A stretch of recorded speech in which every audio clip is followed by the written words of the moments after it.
ஆச்சி மசாலா. எந்த சமையலும் ருசி தேடும் ரகசியம். 20 ரூபாய்.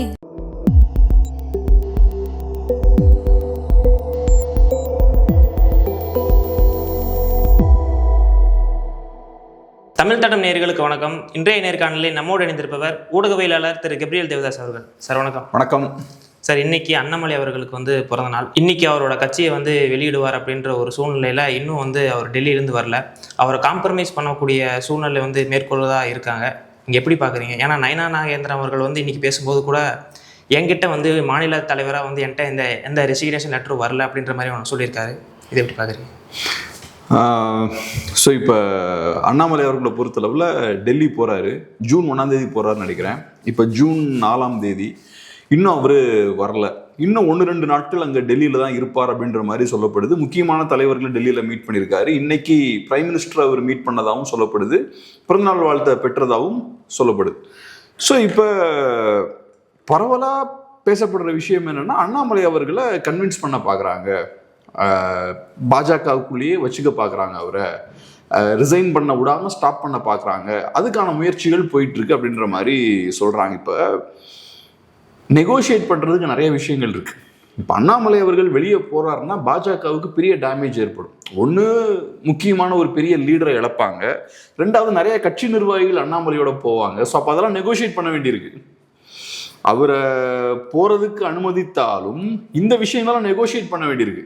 ரைட், நீங்க கட்சி விட்டு வெளியே போறதா இருந்தாலும் தமிழக பாஜகவை நீங்க பலவீனப்படுத்தக்கூடாது, இங்கிருந்து நிறைய பேரை இழுத்துட்டு போகக்கூடாது.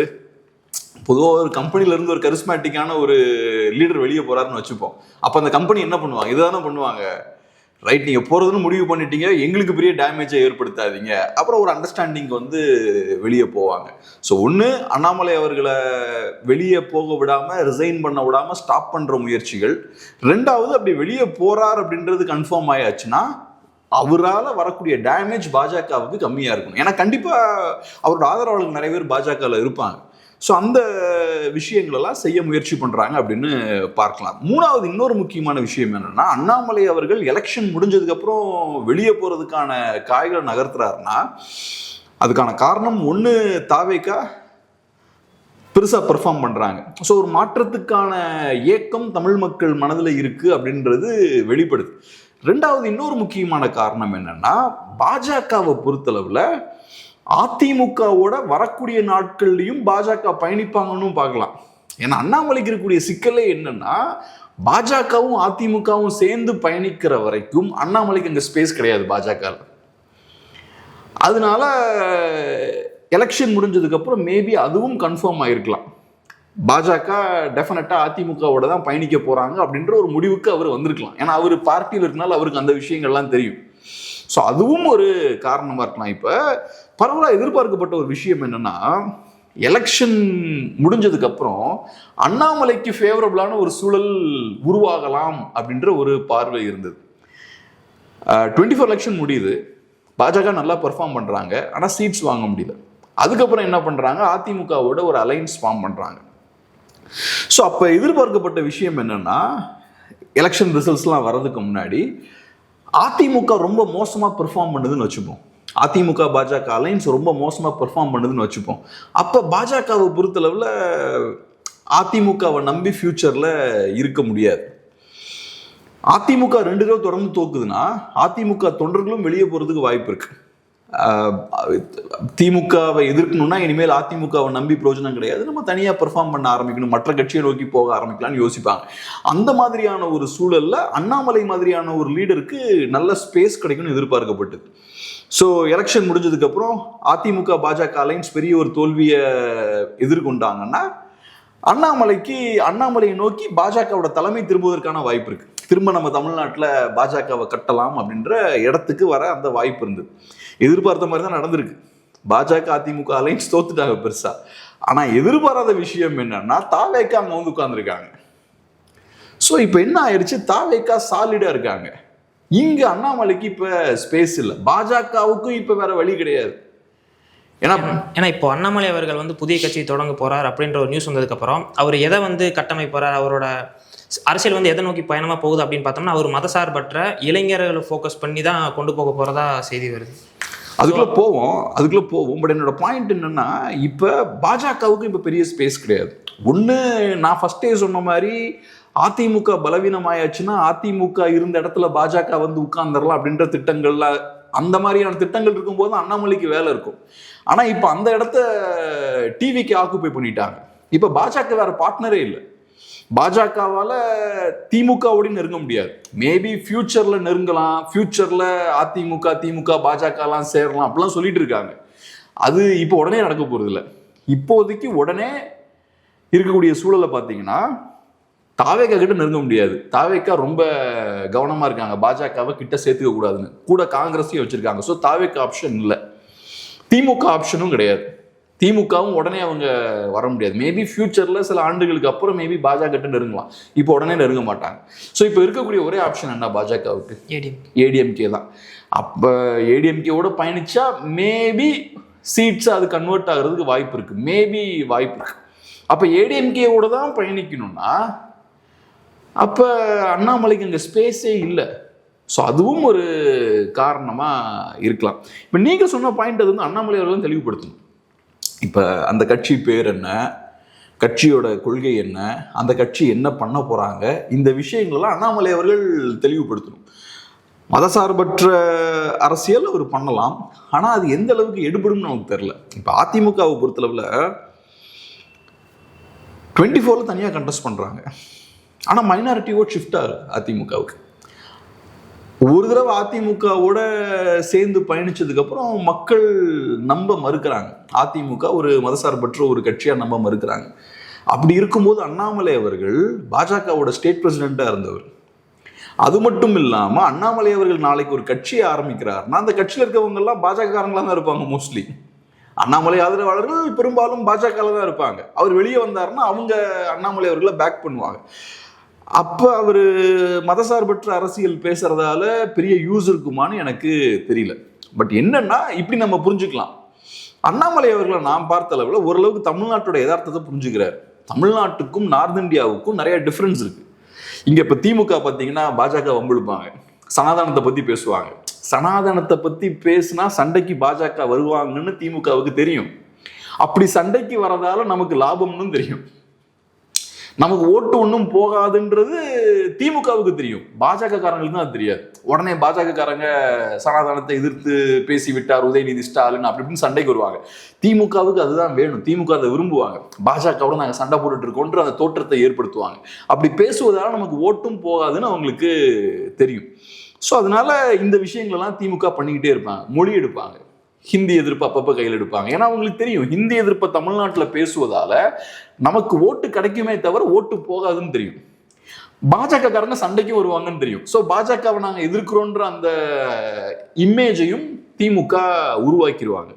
ஸோ பாஜகவோட இருக்கிற வரைக்கும் இந்த மாதிரியான சண்டைகளை திமுக இழுத்துட்டுக்கிட்டே இருப்பாங்க. தமிழக பாஜகவோட வேலை என்னவா இருக்கும்? அங்கே போய் திமுக கிட்ட சும்மா மோதிக்கிட்டு இருக்கிறது. திமுக ஒரு நரேட்டிவ் செட் பண்ணுவாங்க, அதுக்குள்ள நீங்க வந்து மாட்டிப்பீங்க. திமுக ஒரு இஷ்யூ எடுப்பாங்க, அதுக்கு நீங்க ரியாக்ட் பண்ணிக்கிட்டு இருப்பீங்க. அப்படி அந்த வேலையை பார்க்கறதுக்கே உங்களுக்கு நேரம் சரியா இருக்கும். அண்ணாமலை தனியா கட்சி ஆரம்பிச்சாருன்னா அவர் இஷ்யூஸை கையில் எடுக்கலாம். இல்லை, இன்னொரு பக்கம் நிறைய பேர் சொல்கிற விஷயம் என்ன அப்படின்னா, இப்போது பாஜகவுக்கு வந்து இப்போது தமிழகத்தில் வந்து ஒரு ஸ்பேஸ் இல்லை, அது வந்து முக்கியமாக அவங்க தோத்துட்டாங்க அப்படின்ட்டு பார்க்கலாம்.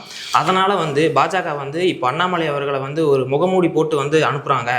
அவர் வந்து பாஜக செய்யாத வேலையை அவரை வச்சு செய்ய பார்க்குறாங்க அப்படின்ற மாதிரியான ஒரு விஷயம் போகுது. சரி, இப்போ ஹிந்துத்துவ அரசியலுக்கு அது பயன் தரக்கூடிய விஷயமா இருக்கலாம். ஏன்னா அண்ணாமலை அவர்கள் பிஜேபியை சுமந்துக்கிட்டு இங்கே கட்சியை வளர்க்குறது கஷ்டம். பிஜேபி ஒரு லக்கேஜ் தமிழ்நாட்டில். அண்ணாமலை அவர்கள் வளரும்னு நினச்சாருன்னா பிஜேபி லக்கேஜ். ஏன்னா நேஷனல் லெவலில் நிறைய பிரச்சனைகள் இருக்கும். அங்கே குஜராத்தில் நடக்கும், அதுக்கு தமிழ்நாட்டில் பதில் சொல்லுவாங்க. அப்புறம் டீலிமிட்டேஷனாக கொண்டாந்து தமிழ்நாட்டில் பதில் சொல்லுவாங்க. இப்படி ஒவ்வொரு இஷ்யூவுக்கும் அண்ணாமலை சிக்கிட்டு இருப்பார். அப்புறம் பக்கத்து ஸ்டேட்டில் ஒரு பிரச்சனைனா அண்ணாமலை அவர்கள் பதில் சொல்ல வேண்டியிருக்கும். தமிழ்நாட்டு பாஜகவுக்கு அந்த ஒரு சிக்கல் இருக்குது, பிரச்சனைலாம் மாட்டிக்கிட்டே இருப்பாங்க. ஸோ அந்த வகையில் பாஜகன்ற அந்த லக்கேஜ் இல்லாமல் தனியாக அண்ணாமலை அவர்கள் பயணிச்சாருன்னா கொஞ்சம் பெட்டராக பெர்ஃபார்ம் பண்ணுறதுக்கு வாய்ப்பு இருக்கு. ஆனால் பாஜகக்காரங்க இந்த மாதிரி அனுப்பியிருப்பாங்களான்றதுல எனக்கு உடன்பாடு இல்லை. எப்பவுமே என்ன ஆகும்னா, பாஜகவில் தீவிரமான பாஜக ஆதரவாளர்கள் இருப்பாங்க. பாஜக ஒரு ஐடியாலஜி ட்ரிவன் பார்ட்டி. அந்த ஐடியாலஜியை நான் ஏற்றுக்க மாட்டேன். ஆர்எஸ்எஸ் பாஜக ஐடியாலஜி எனக்கு ஏற்புடைய ஐடியாலஜி கிடையாது. ஆனால் அந்த கட்சிக்கு ஒரு ஐடியாலஜி உண்டு. தீவிரமான அந்த ஐடியாலஜி மேலே பற்றிருக்கக்கூடிய ஆதரவாளர்கள் நிறைய பேர் உண்டு. அந்த மாதிரியான கட்சிகளில் என்ன ஆகும்னா, ஒரு தலைவர் ஃபேமஸாக இருக்கார், அவர் பிரிஞ்சு போறாருன்னா அவங்களால ஏற்றுக்க முடியாது. அதுக்கு இந்த மாதிரி ஏதாவது தியரிஸ்லாம் சொல்லுவாங்க. நம்ம தலைவர்கள் தான் டெல்லியில இருந்து ஒரு திட்டம் போட்டிருக்காங்க, திட்டம் போட்டு அண்ணாமலை அவர்களை உள்ள அனுப்புறாங்க, உள்ள அனுப்பி அதிமுகவெல்லாம் காலி பண்ணிடுவாங்க. இந்த ஸ்ட்ராங் ஐடியாலஜி இருக்கக்கூடிய பார்ட்டிஸ்ல நிறைய கான்ஸ்பிரசி தியரிஸ் வந்து ஸ்ப்ரெட் ஆகும். ஒன்றும் இல்லை, இப்போ கல்யாண சுந்தரம் ராஜீவ்காந்திலாம் வெளியேறினாங்கல்ல என்டிகேல இருந்து, அப்போ நான் யோசிப்பேன், எனக்கு ஃபேஸ்புக்ல சில மெசேஜ்லாம் வரும், அண்ணா உங்களுக்கு புரியல அரசியல், கல்யாண சுந்தரம் ராஜீவ்காந்தி எல்லாம் சீமானே அனுப்பி வச்சிருக்காரு, ஏன்னா தமிழ் தேசிய கட்சி ஜெயிக்கிறது கஷ்டம், அதனால 2 திராவிட கட்சிகளுக்குள்ளேயும் தமிழ் தேசிய ஆட்களை உள்ள இறக்கிட்டோம்னா நாளைக்கு நம்ம கைப்பற்றிடலாம் அப்படின்ற மாதிரிலாம் அவங்க தியரிஸை சொல்லுவாங்க. அதுக்கான காரணம் என்னன்னா, யதார்த்தத்தை அவங்களால ஏற்றுக்க முடியாது. ஏன்னா அவங்களுக்கு அந்த ஐடியாலஜி மேலே பெரிய பிடிப்பு இருக்கும். ஸோ இப்படிலாம் நடக்கும்போது மேபி ஒருவேளை அப்படி திட்டமாக இருக்குமோ, இது நம்மளோட ஸ்ட்ராட்டஜியாக இருக்குமோ அப்படின்னு அவங்களே புது காரணங்களை கண்டுபிடிக்க முயற்சி பண்ணுவாங்க. எல்லாரும் இல்லை, சில பேர் அந்த விஷயத்த பண்ணுவாங்க. இப்போ நடந்திருக்க விஷயத்த பாஜக விரும்ப மாட்டாங்க. ஏன்னா இப்போ கட்சி பலவீனப்பட போகுது, தமிழ்நாட்டில் அவங்க கட்சி பலவீனப்பட போகுது. இப்போ எனக்கு ஆக்சுவலாக பாஜக மேலே பெரிய ரெஸ்பெக்ட் ஒரு விஷயத்தில் உண்டு. இப்போ நான் பாஜகவோட தலைவராக இருக்குன்னு வச்சுப்போம், மோடி அமித்ஷா இடத்துலலாம் நான் இருக்குன்னு வச்சுப்போம், தமிழ்நாடு பாஜகவுக்கு பெரிய ரெஸ்பெக்ட் நான் கொடுத்துருக்க மாட்டேன். நான் இப்போ ஒரு பிஎம்ஆ இருந்திருந்தேன்னா தமிழ்நாடு பாஜகவுக்கு நான் பெரிய ரெஸ்பெக்ட் கொடுத்துருக்க மாட்டேன். எனக்கு வேற நிறைய விஷயங்கள் வேலைகள் இருக்கும். தமிழ்நாடு பாஜக இவ்வளவு பலவீனமா இருக்கும் போதும், இவ்வளவு வீக்கா இருக்கும் போதும் ஒரு சீட் ஜெயிச்சிருக்காங்க. இந்த லாஸ்ட் ஒரு 12 இயர்ஸ் பார்த்தோம்னா பாஜகவோட தலைமை தமிழ்நாட்டுக்கு முக்கியத்துவம் கொடுத்துருக்காங்க. ஸோ தமிழ்நாட்டுக்கு பாஜகவோட தலைமை இவ்வளோ முக்கியத்துவம் கொடுக்குறாங்கன்னா இங்கே வளருவதற்கு வாய்ப்பு இல்லை, இங்கே இருக்கக்கூடிய தலைவர்கள் சரியா செயல்படலை, திறமையான ஆட்கள் இல்லை. பட் இருந்தாலும் அங்கிருந்து இங்கே வந்து, ஏன்னா பிரைம் மினிஸ்டர்ன்றது பெரிய பவர்ஃபுல்லான போஸ்ட், அவருக்கு 1008 வேலை இருக்கும், அதெல்லாம் விட்டுட்டு ஒவ்வொரு தடவை எலெக்ஷனுக்கு இங்கே வந்து ஒர்க் பண்ணுறாங்க. இப்போ போர் சூழல்ல கூட நிறைய விஷயம் இருக்கும்போது இங்கே வந்து ஸோ இங்கே இதுக்கு முக்கியத்துவம் கொடுக்குறாங்க. அதுக்கான காரணம் இங்கே தமிழ்நாட்டில் கட்சியை வளர்க்கணுன்ற எண்ணம் பாஜக காரங்களுக்கு இருக்கு. இதை வந்து ஒரு நம்ம கட்டுப்பாட்டை மீறி ஒரு பகுதி இருக்கக்கூடாது, அதை நம்ம கண்ட்ரோலுக்குள்ளே கொண்டு வரணுன்ற அந்த எண்ணம் அவங்களுக்கு இருக்கு. அப்படி இருக்கும்போது அண்ணாமலை அவர்கள் வெளியே போறாருன்னா அவங்க கஷ்டப்பட்டு உருவாக்குன அந்த ஸ்தாபனம் இருக்குல்ல, அது பலவீனப்படுது. அதை டெஃபினட்டா மோடி அமித்ஷாவும் விரும்ப மாட்டாங்க. ஸோ அதனால சீக்ரெட் மிஷன்ல எல்லாம் அண்ணாமலை அவர்கள் அனுப்பியிருக்க வாய்ப்பே கிடையாது. ஏன்னா அவங்க கட்டுன அந்த அமைப்பு உடையுது. அதனால சீக்ரெட் மிஷன்லாம் இங்க இல்ல. துரைந்தர் ஸ்டைல்ல ஏதோ துரந்தர்னா அது என்ன, துரந்தர்னா ஏதோ சம் ஸ்பை மூவில, நான் அது இன்னும் பார்க்கல. ஓகே, அந்த ஸ்பை மூவி ஸ்டைல் ஏதோ பண்ண முயற்சி பண்றாங்க, அப்படிலாம் இருக்க வாய்ப்பு இல்லை. ஏன்னா அவங்க இன்ஸ்டிடியூஷன் உடையுது, அவங்க இன்ஸ்டிடியூஷன் பலப்படுது. இதை டெஃபினட்டா மோடி அமித்ஷா விரும்ப மாட்டாங்க.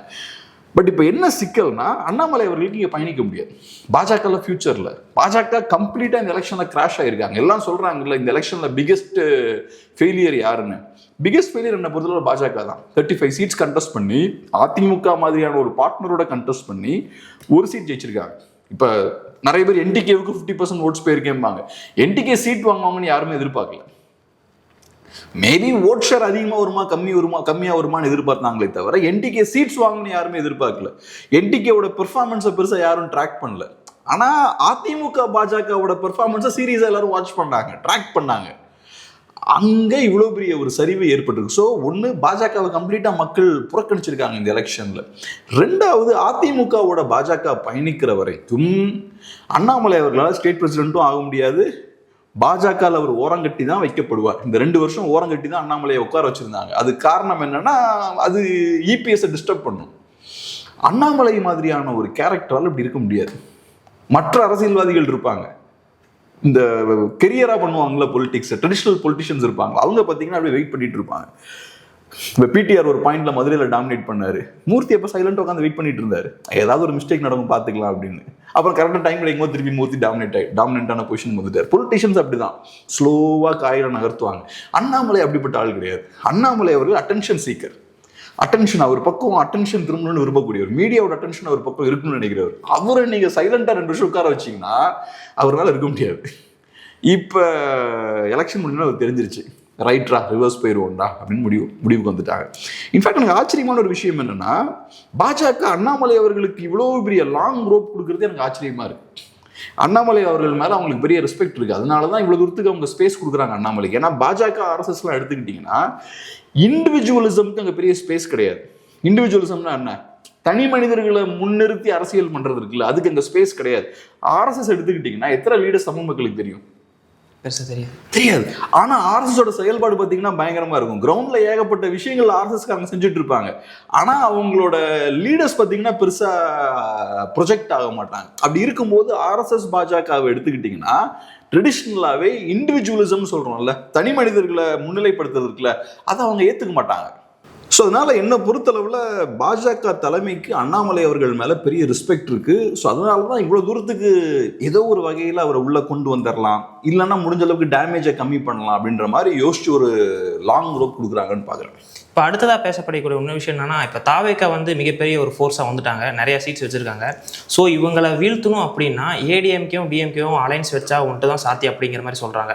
ஒரு பக்கம் என்னென்னா, இப்போ பிஜேபி வந்து அதிமுக கூட்டணியில் இருக்கனால டிஎம்கேவும் பிஜேபி ஏடிஎம்கே 3 பேரும் சேர்ந்து கூட்டணி வைப்பாங்களா அப்படின்னு ஒரு கேள்வி இருக்குது. இது இப்போ வந்து எனக்கு புரிஞ்சுக்க முடியுது. ஏடிஎம்கே டிஎம்கே சேருவாங்கன்னா அட்லீஸ்ட் அரித்தமெட்டிக்ஸ்ன்னு இருக்குல்ல, கணக்குப்படி பார்த்தோம்னா கெமிஸ்ட்ரிலாம் விட்டுருங்க, வெறும் கணக்கு நம்பர்ஸ் மட்டும் எடுத்து பார்த்தீங்கன்னா ஓரளவுக்கு எனக்கு புரிஞ்சுக்க முடியுது. ஒரு 50 சீட் பக்கம் அதிமுகவுக்கு இருக்குது, அரௌண்ட் ஒரு 60 சீட்ஸ் பக்கம் திமுக கிட்ட இருக்குது. அவங்க 2 பேரும் சேர்ந்தாங்கன்னா இட் மேக்ஸ் சென்ஸ். இங்கே பாஜகவுக்கு என்ன வேலை? பாஜகவுக்கு ஒரு சீட் இருக்குது, அதுவும் அதிமுகவோட உதவியோட வாங்கின சீட்டு. இன்ஃபேக்ட் பாஜகவால் அதிமுகவுக்கு டேமேஜ் தான் அதிகம், பாஜகவுக்கு ஸ்ட்ரைக் ரேட்டும் கம்மி. அதிமுகவோட ஸ்ட்ரைக் ரேட்டோட கம்பேர் பண்ணும்போது பாஜகவுக்கு ஸ்ட்ரைக் ரேட்டே இல்லை. ஸோ இந்த கணக்குக்குள்ள பாஜக எங்கே வராங்கன்னு எனக்கு தெரியல. பட் நிறைய பேர் பாஜகவையும் உள்ள சேர்த்துக்கிறாங்க, அதிமுக திமுக ப்ளஸ் பாஜகன்னு சேர்த்துக்கிறாங்க. அப்படியே சேர வேண்டிய தேவை இருந்தாலும் பாஜகவுக்கு என்ன வேலை அப்படின்றது என்னோட முதல் கேள்வி. ஏன்னா நம்பர் வைஸ் பார்த்தா பாஜக இன்சிக்னிஃபிகண்டா இருக்காங்க. மேபி அவங்களோட சென்ட்ரல் பவரை யூஸ் பண்ணி ஏதாவது பண்ண முடியுமான்னு எனக்கு தெரியல. பட் எலெக்ஷன் பாயிண்ட் ஆஃப் வியூல இருந்து பார்த்தா பெருசா வேல்யூ பாஜகவுக்கு இல்லை. இப்போ அதிமுகவும் திமுகவும் சேர்றதுக்கு வாய்ப்பு இருக்கு அப்படின்னு கேட்டீங்கன்னா, ப்ராப்பரான மெர்ஜர் மாதிரிலாம் நடந்ததுன்னா அதை விட பெரிய கேவலம் எதுவும் இருக்காது. ரெண்டுமே திராவிட கட்சிகள் தான். ரெண்டும் திராவிட கட்சிகள் தான். எதிரெதிரே இருந்த திராவிட கட்சிகள், எதிரிருந்தே இருந்த அரசியல் பண்ண திராவிட கட்சிகள், 60 வருஷமா எதிர் அரசியல் பண்ண கட்சிகள். உங்க தொண்டர்கள் எல்லாருமே அதிமுகவை திட்டி பழகினவங்க. அதே மாதிரி அதிமுக தொண்டர்கள் எல்லாமே திமுகவை திட்டி பழகினவங்க, திமுகவை எதிர்த்து அரசியல் பண்ணவங்க. ஸோ அப்படி இருக்கும்போது நீங்க 2 பேரும் இன்னைக்கு சேர்றீங்கன்னா அதை விட பெரிய அசிங்கம் வேற எதுவும் இருக்க முடியாது. பட் நான் எப்படி பாக்குறேன்னா, இப்போதைக்கு 3 பெரிய கட்சிகள் இருக்கு தமிழ்நாட்டில், அதிமுக திமுக, அப்புறம் உள்ளதே பெரிய கட்சினா தாவேக்கா. இந்த ஸ்டாட்டஸ்கோ கண்டினியூ ஆகாது. ஏதோ ஒரு கட்சி அதோட ஸ்பேஸை கண்டிப்பா இழந்துதான் ஆகணும். மேபி அதிமுகவா இருக்கலாம், மேபி திமுகவா இருக்கலாம். எனக்கு என்னமோ அதிமுகவா இருப்பதற்கான வாய்ப்பு அதிகம்னு தோணுது. பட் நம்ம கன்க்ளூஷனுக்கு குதிக்க வேண்டாம். ஸோ அப்படி இருக்கும்போது கொஞ்சம் வெயிட் பண்ணி ஏதாவது ஒரு கட்சி கரையுதுன்னா அந்த இடத்த இன்னொரு திராவிட கட்சி பிடிக்கலாம், அதுக்கு வேணா முயற்சி பண்ணலாம். அதை தாண்டி இவங்க 2 பேரும் அலைன்ஸ் சேர்ந்தாங்கன்னா அது எனக்கு தெரிஞ்சு தாவேக்காவுக்கு பம்பராக தான் இருக்கும் அது. ஏன்னா இப்போ ஓபிஎஸ் அவர்கள் கூட ஏடிஎம்கேல சீஃப் மினிஸ்டராக இருந்தார், அவர் போய் இப்போது டிஎம்கேல சேர்ந்தது அதை தொண்டர்கள் ஏற்றுக்கிட்டாங்கல்ல. ஸோ அப்போ அதிமுகவும் வந்து டிஎம்கே கூட சேர்ந்து அதை ஏற்றுப்பாங்க அப்படின்ற மாதிரி பார்க்கலாமா? தொண்டர்கள் ஏற்றுப்பாங்க, அதெல்லாம் ரைட். ஆனால் மக்கள் ஏற்றுப்பாங்களான்னு தெரில. இப்போ யோசிச்சு பாருங்க, அதை நினச்சி பார்த்தாலே அது ஒரு மாதிரி ஒட்ட மாட்டேங்குது. அது திமுகவும் அதிமுகவும் சேர்றது நீங்கள் வந்து லாஜிக்கலாக பார்த்தீங்கன்னா வேறு ஆப்ஷன் கிடையாது. திமுகவால் தனியாக நிற்க முடியாது. திமுகவுக்கு மைனாரிட்டி ஓட்ஸ்லாம் இப்போ கை விட்டு போயிடும். ஏன்னா இப்போ காங்கிரஸ் பார்ட்டி அங்கே போயிட்டாங்க, இடதுசாரிகள் அங்கே போயிட்டாங்க, தாவேக்கா பாஜக எதிர்ப்பை பேச ஆரம்பிச்சிட்டாங்க. ஸோ இப்போ மைனாரிட்டிஸ் இங்கே இருக்கிறதுக்கு வாய்ப்பு இல்லை. மைனாரிட்டிஸை கரெக்டாக ஹோல்ட் பண்ணி வச்சுருந்தாங்க திமுக. மைனாரிட்டி ஓட்ஸ் முழுமையாக அங்கே போகுமோ என்னமோ, கண்டிப்பாக கணிசமாக அங்கே போயிடும். ஏற்கனவே கிறிஸ்டின் ஓட்ஸ் அங்கே போயிடுச்சுன்றாங்க தாவேக்காவுக்கு. முஸ்லீம் ஓட்ஸும் அடுத்த எலெக்ஷனுக்கு அங்கே போகிறதுக்கு நிறைய வாய்ப்புகள் இருக்குது. ஸோ அப்போ திமுகவோட பாஜக எதிர்ப்புலையும் சிக்கல் இருக்கு இப்போ. ஏன்னா ஏற்கனவே திமுக பாஜக எதிர்ப்பு நிறைய எலெக்ஷன் யூஸ் பண்ணிட்டாங்க. இந்த எலெக்ஷன்ல பாஜக எதிர்ப்பும் செல்லுபடி ஆகலை, மைனாரிட்டி ஓட்ஸும் அங்கே ஷிஃப்ட் ஆகுது. அப்போ திமுக அடுத்து என்ன பண்ண போறாங்க? அந்த ஒரு சிக்கல் திமுகவுக்கு இருக்கு. அதிமுகவை பொறுத்தளவு அதிமுக கட்சி பிளவுபட்டு போயிருக்கு, அதிமுக கட்சி பலவீனமா இருக்கு. இந்த 2 கட்சிகளுமே இப்ப தனியா நின்று நம்ம எதுவும் பண்ண முடியாதுன்ற இடத்துல தான் இருக்காங்க. ரெண்டாவது, திராவிடத்தோட ஸ்பேஸ் கம்மியாகிட்டே இருக்கு. லாஸ்ட் ஒரு 30 இயர்ஸாவே திராவிடம் சுருங்கிட்டு தான் இருக்கு. இந்த எலெக்ஷன்ல பெரிய ஒரு வீழ்ச்சியை திராவிட கட்சிகள், 2 பிரதான திராவிட கட்சிகள் எதிர்கொள்றாங்க. இது வரைக்கும் பாத்தீங்கன்னா ஒரு 80% ஓட் ஷேரை 2 திராவிட கட்சிகளும் கையில வச்சிருப்பாங்க. ஒரு காலத்துல அதுக்கு மேலேயும் இருந்தது. அப்புறம் பார்த்தோம்னா அரௌண்ட் ஒரு 70-80% ஓட் ஷேரை வந்து இந்த 2 திராவிட கட்சிகளும் வச்சிருப்பாங்க. இந்த தடவை பார்த்தோம்னா பெரிய லெவலில் அது அடி வாங்கியிருக்கு. ஏன்னா தாவேக்கான்ற ஒரு புது கட்சி 35% வாங்கிருச்சு. ரெண்டு அவங்களும் திராவிட கட்சி தானே தன்னை முன்னிறுத்தி அவங்க சொல்லிக்கிட்டோம். நான் சொல்றது இதுக்கு முன்னாடி ட்ரெடிஷனல் திராவிடியன் பார்ட்டிஸோட ஸ்பேஸ் வந்து கம்மியாயிருக்கு, புது ஃபோர்ஸ் வந்து உருவாயிருக்கு. ட்ரெடிஷனல் திராவிடியன் பார்ட்டிஸ் வேண்டான்னு சொல்லி தான் மக்கள் தாவேக்கா பக்கம் போறாங்க. ஸோ இந்த ட்ரெடிஷனல் திராவிடியன் பார்ட்டிஸோட ஸ்பேஸ் கம்மியாகுதுன்னா, இப்போ ஒரு 70% ஓட்ஸ் உங்ககிட்ட இருக்குன்னா 2 கட்சியா நீங்க தாக்கு பிடிக்கலாம். உங்ககிட்ட 40% 50% ஓட்டு தான் இருக்குன்னா நீங்க 2 கட்சியா இயங்க முடியாது. அப்போ ஒரு கட்சியா ஆகணும். லாஜிக்கலா பார்த்தா அதுதான் பாசிபிலிட்டி. ஆனா இந்த கன்க்ளூஷன் தான் நம்ம இப்பவே வர வேண்டாம். இப்பதான் எலெக்ஷன் முடிஞ்சிருக்கு. ஒரு ஒரு ஒரு குளத்துல இழுத்து ஒரு பெரிய கல்லை விட்டு அடிச்சிங்கன்னா அது திருப்பி ஸ்டேபிள் ஆகிறதுக்கு டைம் ஆகும். இப்போ இந்த சிஸ்டம்ல ஒரு பெரிய கல்லை விட்டு எரிஞ்சிருக்காங்க, குழப்பங்கள் இருக்கு, இங்க அங்க ஓடுறாங்க, அங்க இருக்க இங்க வராங்க, ஏகப்பட்ட கன்ஃபியூஷன்ஸ் போய்கிட்டு இருக்கு. இதெல்லாம் முடிஞ்சு கொஞ்சம் ஸ்டேபிள் ஆனாதான் தெரியும் யாரோட ஸ்ட்ரென்த் என்ன. தாவேக்காவும் பிடிச்சதெல்லாம் பண்ணிக்கிட்டே இருக்க முடியாது. ஒரு பாயிண்ட்டுக்கு அப்புறம் அவங்களுக்கும் பார்த்தோம்னா சிக்கல்கள்லாம் வர ஆரம்பிக்கும், அப்பதான் தெரியும். ஸோ அதனால டைரக்டா போய் அலைன்ஸ்லாம் ஃபார்ம் பண்ணாங்கன்னா அது பெரிய ஒரு சிக்கல்ல போய் முடியும். எனக்கு தெரிஞ்சு கொஞ்சம் வெயிட் பண்ணா ஏதாவது ஒரு திராவிட கட்சி கரைவதற்கான வாய்ப்பு இருக்கு. அப்படி மேபி செய்யலாம். ஆனால் நான் பார்த்த அளவில் அதிமுகவும் டஃபாக தான் ஃபைட் பண்ணுறாங்க. இப்போ கடந்த சில நாட்கள் நம்ம பார்த்தோம்னா திமுகவோட அதிமுக ஆக்டிவாக இருக்காங்க சில நேரங்களில். அதனால் கொஞ்சம் வெயிட் பண்ணி பார்க்குறது தான் பெட்டர். ஏன்னா இது இப்போ ஒரு கேஆஸ் இருக்குது, குழப்பம் இருக்குது. இதில் நம்ம இப்படி தான் நடக்கும் அப்படி தான் நடக்கும்லாம் சொல்ல முடியாது. வெயிட் பண்ணி பார்த்தா தான் கொஞ்சம் அப்படியே இந்த சூடு தணியும் போது தான் என்ன நடக்குதுன்னு நமக்கு தெரியும். இப்போ அடுத்ததாக இன்னைக்கு பேசக்கூடிய துரை வைகோ அவர்கள் வந்து என்ன சொல்கிறார் அப்படின்னா, டிவிகேக்கு வந்து நீங்கள் கால அவகாசம் கொடுக்கணும், வந்து 1 மணி நேரத்துக்கு ஒருக்கா நீங்கள் வந்து அவங்க மேலே குறை சொல்லிக்கிட்டே இருக்கக்கூடாது, அவங்க இப்போ தான் புதுசாக வந்திருக்காங்க, இப்போ தான் நிறையா அதிகாரிகளாக புதுசாக வந்திருக்காங்க, ஸோ அவங்களுக்கு டைம் எடுக்கும் அப்படின்ற மாதிரி விஷயம் சொல்கிறாரு. அது போக இந்த விவசாய கடன், அது போக இந்த எலக்ட்ரிசிட்டி, இதுக்கு எல்லாத்துக்குமே வந்து டிவிகேவுக்கு ஆதரவாக வந்து சப்போர்ட் பண்ணி பேசுகிறாரு. இது எப்படி பாரு? இப்போ துரை வைகோ அவர்களுக்கு தாவேக்காவோட போய் சேர வேண்டிய தேவை இருந்ததுன்னா, அந்த மாதிரி தாவேக்காவோட போய் சேரணுன்ற விருப்பம் இருந்ததுன்னா சத்தம் இல்லாமல் அதை பண்ணணும். அதுக்குன்னு தாவேக்காவை யாரும் விமர்சிச்சு பேசக்கூடாது அப்படின்லாம் பேசுறது கரெக்ட் கிடையாது. இப்போ பாதிப்பு இருக்குங்க. இப்போ நேற்று நான் ஒரு ட்வீட் போட்டேன், எங்கள் ஏரியாவில் கரண்ட் இல்லைன்னு ஒரு ட்வீட் போட்டேன். ஏன் நான் போடுறேன்? ஏன்னா நான் பாதிக்கப்படுறேன். அதே மாதிரி லட்சக்கணக்கான பேர் தமிழ்நாட்டில் பாதிக்கப்படுறாங்கன்னா அவங்க வெளியே வந்து போராட தான் செய்வாங்க. உங்களுக்கு தாவேக்காவால லாபம் இருக்கு, நீங்க தாவேக்கா கிட்ட போகணும்னு விருப்பப்படுறீங்க. ஏன் போகணும்னு விருப்பப்படுறீங்க? அவங்க கிட்ட அதிகாரம் இருக்கு, கம்ஃபர்டபுளான பொசிஷன்ல இருக்காங்க. உங்களுக்கு திமுகவை விட அவங்க ஒரு பெட்டர் ஆப்ஷனா படுறாங்க இன்னைக்கு. ஸோ நீங்க உங்களுக்கு அதுல லாபம் இருக்கிறனால நீங்க அங்க போகணும்னு விருப்பப்படுறீங்க. ஆனா எனக்கு பாதிப்பு இருக்குன்னா நான் பேசிதானே ஆகணும். நான் பேசக்கூடாது நீங்க எப்படி சொல்லலாம்? நான் பேசிதான் ஆகணும், நான் பேசதான் செய்வேன். எல்லாரும் பேசதான் போறாங்க. இப்ப வன்முறை சம்பவங்கள் நிறைய நடந்துட்டு இருக்கு, பெண்களுக்கு எதிரான வன்முறைகள் நிறைய நடந்துட்டு இருக்கு, கொலைகள் நிறைய நடந்துட்டு இருக்கு.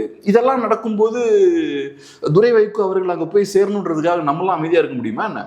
நீங்க அமைதியா இருக்கீங்கன்னா உங்களுக்கு தேவை இருக்கு. நீங்க தாவேக்கா எதிர்த்து பேசுனீங்கன்னா அவங்க கூட போய் நீங்க சேர முடியாது. ஸோ நீங்க அமைதியா தான் இருக்கணும்.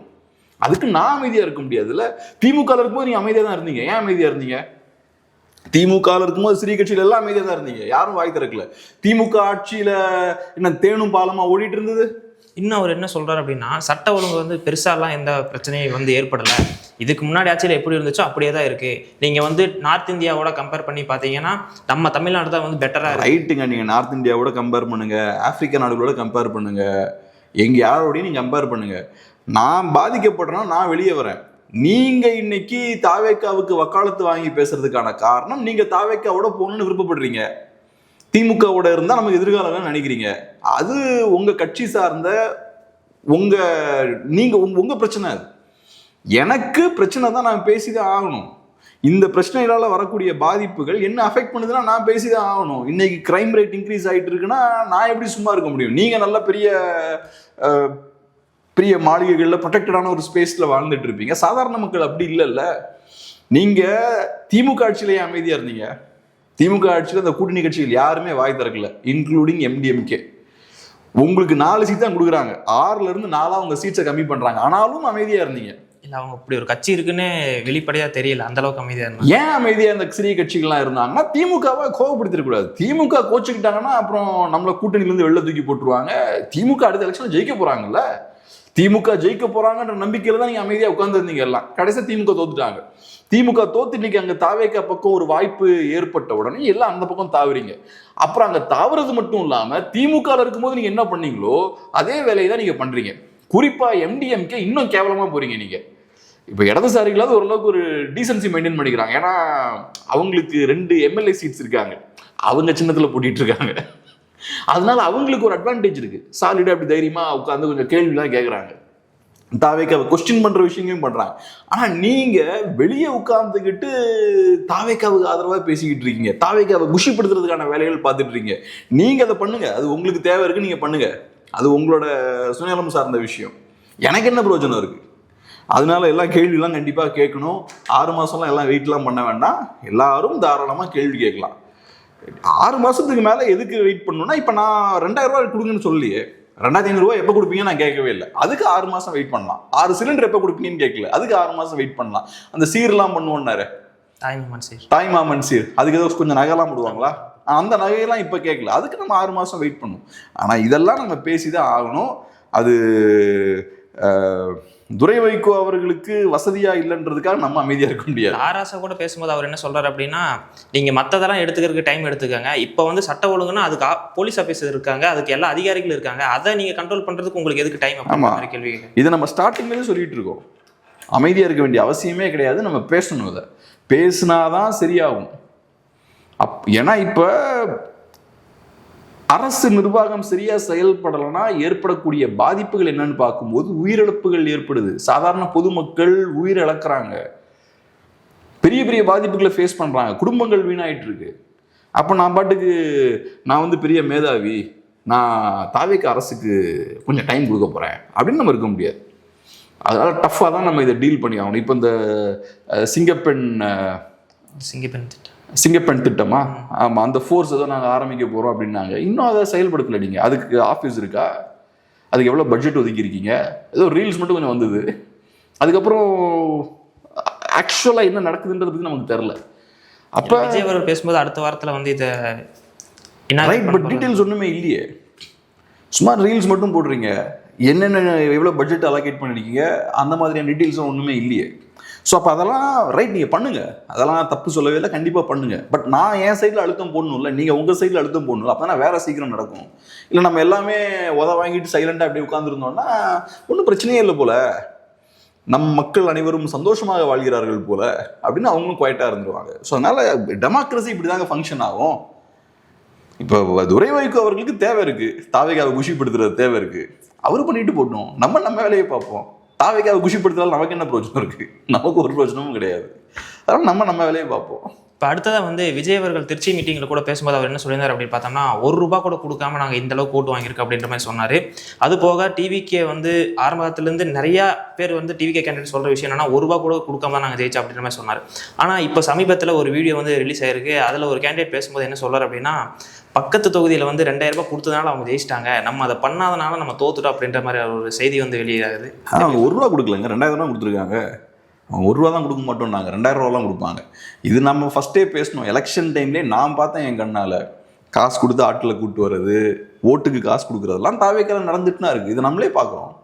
நீங்கள் நண்பர்கள்ட்டெல்லாம் கேளுங்க, திமுக அளவுக்கு மேபி கொடுக்காம இருந்திருக்கலாம், பட் தாவேக்கா கொடுக்குறாங்க. இனி வரக்கூடிய எலெக்ஷன்லாம் இன்னும் அதிகமாக பண்ணுவாங்க. ஏன்னா இப்போ அவங்களுக்கு அதிகாரமும் கிடச்சிருச்சு, ஃபினான்ஷியல் பவரும் இனி ஃபியூச்சரில் கிடைக்கும், நல்லாவே பண்ணுவாங்க அவங்க. ஸோ தாவேக்கா ஒன்றும் காசு கொடுக்காமலாம் அவங்க ஜெயிக்கல, அது எல்லாருக்குமே தெரியும். இதுல ஆச்சரியமான ஒரு விஷயம் என்னன்னா, புதுசா உருவான ஒரு கட்சி 2 வருடங்களே ஆன ஒரு கட்சியால இப்ப திமுக அதிமுகலாம் இந்த இடத்துக்கு வர்றதுக்கு 60 வருஷம் ஆயிருக்கு அவங்களுக்கு. இன்னைக்கு அவங்க 2000-3000 ரூபா கொடுக்குறாங்கன்னா இதை உடனே இன்னைக்கே கொடுக்காது. இது கொஞ்சம் கொஞ்சமா ஏத்தி 100 ரூபால ஆரம்பிச்சு 500 ஆக்கி ஒரு 10 இயர்ஸ் முன்னாடி வரைக்கும் 500 ரூபா தான் கொடுத்துட்டு இருந்தாங்க. இப்போ 2000-5000லாம் கொடுக்க ஆரம்பிச்சிருக்காங்க. ஸோ இந்த இடத்துக்கு வர்றதுக்கு ஸ்லோவாக அவங்க கொஞ்சம் கொஞ்சமாக டெவலப் ஆகி வந்திருக்காங்க. கரப்ஷன் அப்படியே கொஞ்சமாக டெவலப் ஆகி இந்த இடத்துக்கு வந்து சேர்ந்துருக்கு. தாவேக்கா எலெக்ஷன்லேயே திமுக அதிமுகவுக்கு டஃப் கொடுக்குறாங்க. 2 வருஷம் ஆன கட்சியால் இதெல்லாம் பண்ண முடியுது. ஒரு கரப்டான, ரொம்ப மோசமான கரப்ட் பார்ட்டிஸ் நம்ம நினைச்ச கட்சிகள் இதை செய்யறதுக்கு அவங்களுக்கு 60 வருஷம் ஆயிருக்கு. அவங்க 60 வருஷம் கழிச்சு செய்கிற விஷயத்தை இவங்க 2 வருஷத்துல பண்ணுறாங்க. அதனால இது இன்னும் ஆபத்து. இல்லை, இது எப்படி பார்க்கலாம்? ஏன்னா திமுகவும் அதிமுகவும் காசு கொடுக்குறாங்க அப்படின்னா மக்கள் வந்து அவங்களுக்கு ஓட்டு போடுறதுல வந்து இன்ட்ரெஸ்ட் இல்லை. இப்போ அவங்கள வந்து தேர்ந்தெடுக்கிற இன்ட்ரெஸ்ட் இல்லை, ஸோ அவங்களுக்கு காசை கொடுத்து அந்த ஓட்டு வாங்கிடலாம் அப்படின்ற மாதிரி பார்க்குறாங்க. ஆனால் தாவேக்கா ஒரு மாற்று அப்படின்னு சொல்லிட்டு புதுசாக வராங்க, ஒரு நியாயமான அரசியல் கொடுப்பாங்கும்போது மக்கள் மக்கத்தில் அந்த அவ்வளோ சப்போர்ட் இருக்கும்போது இவங்களுக்கு ஏன் காசு கொடுக்கணுங்கிற தேவை வருது? ஒன்றும் இல்லை, இவங்க மாற்று அரசியலே பண்ணல. இவங்க திமுக அதிமுக செய்த அதே அரசியல் தான் பண்ணுறாங்க. திமுக அதிமுகங்களுக்கு ஏன் கொடுக்க வேண்டிய தேவை இருக்குது? அவங்க மேலே ஒரு அபிப்பிராயம் இல்லை? ஏதோ ஒன்று, நான் அவனை ஒரு வேலை செய்ய சொல்கிறேன், அதை செய்யணுன்னா என்கிட்ட காசு எதிர்பார்க்குறான். அவங்களுக்கு தெரியுது இந்த அரசியல்வாதியை நம்பி ஒரு பிரச்சனை மக்களுக்கு தெரியுது. சரி, குறைந்தபட்சம் எனக்கு ஒரு 2000 ரூபா கொடுத்தனா ஓட்டு போடுவேன், அந்த இடத்துக்கு மக்கள் வந்துட்டாங்க, அப்போ நம்ம கொடுத்துருவோம். நம்ம கிட்ட தான் திருடின காசு நிறையா இருக்கே, அது கொஞ்சம் கொடுப்போன்னு கொடுக்குறாங்க. இவங்களும் அதே தான் பண்ணுறாங்க. இவங்களை பொறுத்தளவில் மாற்றலாம் ஒன்றும் கிடையாது. திமுக அதிமுககாரங்க எதுக்கு காசு கொடுக்குறாங்களோ அதே காரணத்துக்காக தான் இவங்களும் கொடுக்குறாங்க. அது வழியாக நிரூபணமாகக்கூடிய விஷயம் என்ன? இவங்க மாற்று இல்லை, ஹென்ஸ் ப்ரூவ்டு, அவ்வளோதான், வேற எதுவுமே கிடையாது. எந்த அளவுக்கு இவங்க கரப்டாக இருக்காங்களோ அந்த அளவுக்கு தாவேக்காவும் கரப்டாக இருக்காங்க. இப்போ திமுககாரங்கெல்லாம் 2000 ரூபா கொடுக்குறாங்கன்னா இது ஒன்றும் டொனேஷன் கிடையாது, இன்வெஸ்ட்மெண்ட். எலெக்ஷன் டைமில் நான் இன்வெஸ்ட் பண்ணுறேன், ஒரு 10 கோடி ரூபா அந்த தொகுதியில் நான் இன்வெஸ்ட் பண்ணுறேன். நான் இன்வெஸ்ட் பண்ணால் நான் என்ன எதிர்பார்ப்பேன்?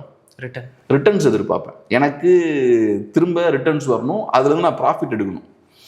10 கோடி ரூபா இன்வெஸ்ட் பண்ணேன்னா 100 கோடி ரூபா ரிட்டர்ன்ஸ் எடுக்கணும்னா, அப்போ தாவேக்காரங்களும் சோஷியல் ஒர்க் பண்ணல, அதிமுக மாதிரி தான் அவங்களும் ஒரு 10 கோடி ரூபாய் இன்வெஸ்ட் பண்ணுறாங்கன்னா அவங்களும் ரிட்டர்ன்ஸ் எதிர்பார்ப்பாங்க. ஸோ அதனால் மக்கள் ரெடியாக இருக்கலாம், அதுக்கான வேலைகள் அடுத்தது நடக்கும்.